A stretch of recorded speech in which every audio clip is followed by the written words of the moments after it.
Hello, my friends. I just want to share a story with you from maybe a little over 16 years ago when my granddaughter, Tara, was, about 4 or 5. I don't even remember. And one day, we were looking up at the stars, and I mentioned to her that we are created from stardust, that the atoms in our body were manufactured in the crucible of burning stars. And she asked me, is my body made of that? I said, yes.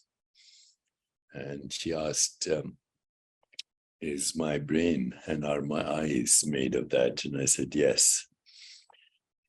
So a few days passed by, and one day we were walking on a street in New York at a little after dusk, and it happened to be a clear night, even though it was New York City.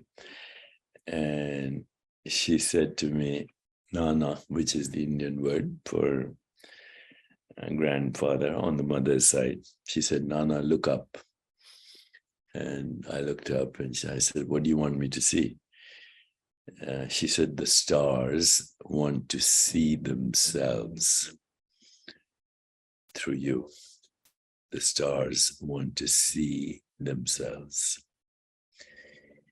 And it struck me how extraordinarily brilliant children are before they get bamboozled by human constructs. There's a universe out there and there's me here, when in fact I am a movement of the universe looking at itself through these eyes, and the observation deck is this brain.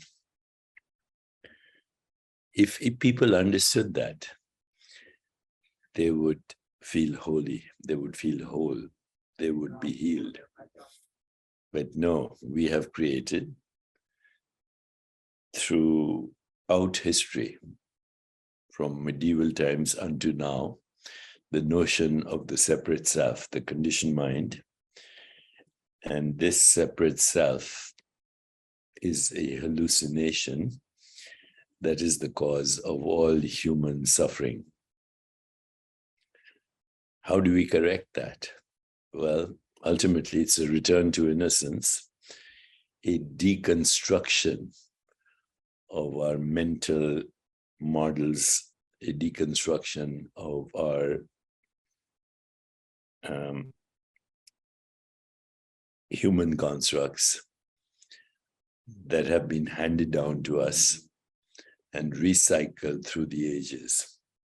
And now we see the consequences of separation, which include everything from climate change, extinction of species, eco-destruction, poison in the food chain, mechanized ways of killing each other and ourselves, and therefore sleepwalking to extinction.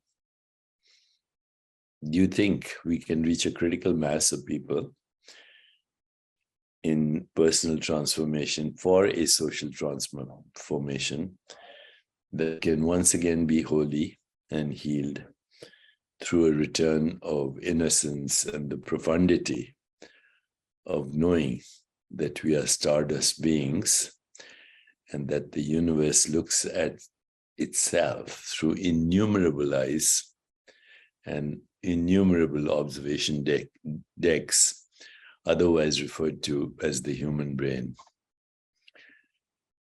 Please consider what I've said and don't impose your constructs on your children, because that's what gets recycled over and over again. And then it takes a lifetime of deconstruction and understanding that reality is not even what you see, but the source of seeing. And the source of seeing is always cosmic consciousness. Cosmic consciousness knows itself, sees itself, experiences itself through infinite eyes, because cosmic consciousness is infinite. So, dear friends, don't forget, you are the stars in your eyes.